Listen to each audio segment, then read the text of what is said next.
সাধারণত আমরা যখন কোনো কিংবদন্তির গল্প শুনি সেটা শুরু হয় একদম গোড়া থেকে, তাই না? কিন্তু সাকিব আল হাসানের গল্পটা আমরা একটু অন্যভাবে শুরু করব ঠিক তার চূড়া থেকে, এমন একটা সময় থেকে যখন তিনি হয়ে উঠেছিলেন প্রায় অপ্রতিরোধ্য।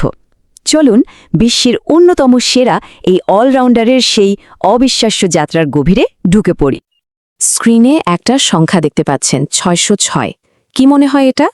এটা হচ্ছে 2019 ক্রিকেট বিশ্বকাপে সাকিব আল হাসানের মোট রান। একজন টপ অর্ডার ব্যাটসম্যানের জন্যেই এটা একটা অসাধারণ কীর্তি, কিন্তু একজন অলরাউন্ডারের জন্যে এটা প্রায় অবিশ্বাস্য। শুধু এই একটা সংখ্যাই বলে দেয় পুরো টুর্নামেন্টে তার দাপটটা ঠিক কোন পর্যায়ে ছিল। আর এই পারফরম্যান্সের পেছনে ছিল একটা জেদ, একটা প্রতিজ্ঞা। 2019 বিশ্বকাপের ঠিক আগে সাকিব নিজে বলেছিলেন, আমি সবাইকে দেখিয়ে দেব আমি কি করতে পারি। এটা শুধু কথার কথা ছিল না, এটা ছিল নিজের কাছে আর দেশের মানুষের কাছে করা একটা শপথ। কিন্তু শুধু জেদ দিয়ে তো আর এমন ইতিহাস গড়া যায় না। চলুন দেখি কিভাবে সেই অবিশ্বাস্য স্কেল আর ইস্পাত কঠিন মানসিকতা মিলেমিশে একাকার হয়ে গিয়েছিল ওই টুর্নামেন্টে। আর এই আলোচনা থেকে আমাদের মূল প্রশ্নটা উঠে আসবে, সাকিব এই পর্যায়ে পৌঁছালেন কিভাবে। একবার দেখুন শুধু 606 রান, সাথে 11টা উইকেট, 2টো সেঞ্চুরি, 5টা হাফ সেঞ্চুরি। মানে এমন কোনো ম্যাচ ছিল না যেখানে সাকিবের অবদান নেই। ব্যাট হাতে বল হাতে দুই বিভাগেই তিনি ছিলেন অপ্রতিরোধ্য। এই ধারাবাহিকতায় তাকে বাকিদের চেয়ে একেবারে আলাদা করে দিয়েছিল। তো এই যে বিশ্বমঞ্চ কাঁপানো সুপারস্টার, তার শুরুটা কোথায় হয়েছিল? চলুন এবার টাইম মেশিনে করে একটু পেছনে ফিরে যাই, কারণ আজকের এই সাকিবের পেছনে লুকিয়ে আছে খুব সাধারণ একটা শুরুর গল্প। তার গল্পের শুরুটা কিন্তু কোনো আন্তর্জাতিক স্টেডিয়ামের জাঁকজমকপূর্ণ পরিবেশে হয়নি, হয়েছিল অনেক দূরে, বাংলাদেশের ছোট্ট একটা শহর মাগুরার রাস্তায়। একবার কল্পনা করুন, একদিকে মাগুরার গলি যেখানে টেপ টেনিস বল দিয়ে ক্রিকেট খেলা হচ্ছে, আর অন্যদিকে ক্রিকেটের তীর্থভূমি লন্ডনের লর্ডস।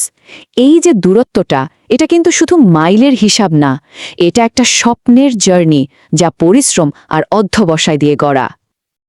আর প্রতিভাটা যে সহজাত ছিল তার প্রমাণ শুনলে অবাক হবেন। নিজের প্রথম প্রফেশনাল ম্যাচে, মানে আসল ক্রিকেট বলে করা প্রথম ডেলিভারিতে উইকেট। এটা যেন ভবিষ্যতের একটা ঝলক ছিল, যা বলে দিচ্ছিল যে এই ছেলেটা লম্বা রেসের ঘোড়ো। কিন্তু শুধু প্রতিভা দিয়ে তো আর সাকিব হওয়া যায় না, তাই না? আসল খেলাটা তো পরিসংখ্যানে নয়, আসল খেলাটা হয় মনের ভেতরে। চলুন এবার তার সেই ইউনিক মানসিকতার জগতে একটু উঁকি দেওয়া যাক, যা তাকে সবার থেকে আলাদা করে। আমাদের সবার মনেই তো এই প্রশ্নটা আসে, তাই না, যে এত চাপ, এত প্রত্যাশা, এর মাঝেও কিভাবে একজন এতটা শান্ত থাকতে পারে? তার পারফরম্যান্সের আসল রহস্যটা কি? উত্তরটা হলো, সাকিব চাপকে ভয় পান না, বরং সেটাকে বানিয়ে নেন নিজের শক্তি। কিন্তু কিভাবে? সাকিবের নিজের একটা কথাতেই এর উত্তর লুকিয়ে আছে। তিনি বলেন, আপনি যদি রান করতে পারেন সেটাই আপনার টেকনিক।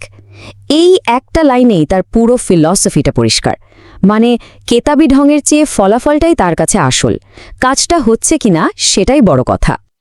ব্যাপারটা হচ্ছে, আমরা যেটাকে চাপ বলি, সাকিব সেটাকে দেখেন একটা সুযোগ হিসেবে। প্রতিপক্ষ যখন তাকে টার্গেট করে, তিনি আরও বেশি ফোকাসড হয়ে যান। আর মানুষের উচ্চ প্রত্যাশা, তার কাছে ওটা হলো বিশ্বাসের প্রতীক।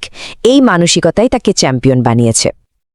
আর এই মানসিকতার সবচেয়ে বড় প্রমাণ পাওয়া যায় তার কেরিয়ারের কঠিন সময়গুলোতে। চলুন দেখি কিভাবে তিনি বড় ধাক্কাগুলোকে সিঁড়ি বানিয়ে আরও ওপরে উঠেছেন। তার সেরা পারফরম্যান্সগুলো এসেছে সবচেয়ে বড় ধাক্কাগুলোর পরেই। তার কেরিয়ারের দিকে তাকালে একটা প্যাটার্ন খুব পরিষ্কার। 2014 সালে বোর্ডের দ্বারা নিষিদ্ধ হলেন, কেরিয়ারের জন্য বিরাট এক ধাক্কা। কিন্তু ফিরলেন কিভাবে? ফিরেই এক টেস্টে সেঞ্চুরি আর 10 উইকেট। আবার দেখুন 2019 আইপিএলে দলের বাইরে বসে থাকতে হলো। সেই হতাশাটাকেই তিনি বানিয়ে নিলেন বিশ্বকাপের প্রস্তুতির জ্বালানি। এই ব্যাপারটা তার ডেডিকেশন লেভেলটা বুঝিয়ে দেয়। 2019 বিশ্বকাপের সময় নিজের কিট ব্যাগে লিখে রেখেছিলেন, দেশের জন্য প্রতিটি বল খেলব। এটা শুধু একটা লাইন না, এটা ছিল তার শপথ। নিজের জন্য নয়, দেশের জন্য। এই ভাবনাটাই তাকে অদম্য করে তুলেছিল। রেকর্ড, পরিসংখ্যান, এগুলোর বাইরেও সাকিবের একটা পরিচয় আছে। তিনি শুধু একজন ক্রিকেটার নন, তিনি বাংলাদেশের কোটি কোটি মানুষের আশা আর অনুপ্রেরণার প্রতীক। চলুন শেষ অংশে তার সেই প্রভাব নিয়েই কথা বলি। এই তালিকাটা দেখুন, ইয়ান বোথাম, ইমরান খান আর তাদের পাশেই সাকিব আল হাসান। টেস্ট ক্রিকেটে একই ম্যাচে সেঞ্চুরি এবং 10 উইকেট, মানে সেরা সেরা। এই ক্লাবটাই বলে দেয় অলরাউন্ডার হিসেবে তিনি কতটা বিরল। আর এটা তো অবিশ্বাস্য, ক্যারিয়ারের একটা সময়ে তিনি টেস্ট, ওয়ানডে, টি20 তিনটা ফরম্যাটই বিশ্বের 1 নম্বর অলরাউন্ডার ছিলেন একসাথে। ভাবা যায়, এটা তার ধারাবাহিকতা আর সব ফরম্যাটে মানিয়ে নেওয়ার ক্ষমতার এক অসাধারণ প্রমাণ। তো এরপর কি?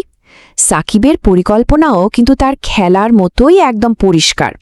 দেশের মাটিতে নিজের দর্শকদের সামনে শেষ সিরিজ খেলে ক্রিকেটকে বিদায় জানানো, আর তারপর জীবনের নতুন এক অধ্যায় শুরু করা, রাজনীতিতে এসে নিজের এলাকার মানুষের জন্য কাজ করা। তো শেষ করার আগে একটা প্রশ্ন রেখে যাই, সাকিবের আসল পরিচয় কি? শুধু তার রান বা উইকেটের সংখ্যায়, নাকি তার আসল অবদান হলো তিনি একটা গোটা দেশকে বিশ্বমঞ্চে জিততে শিখিয়েছেন আর কোটি তরুণকে বড় স্বপ্ন দেখার সাহস জুগিয়েছেন?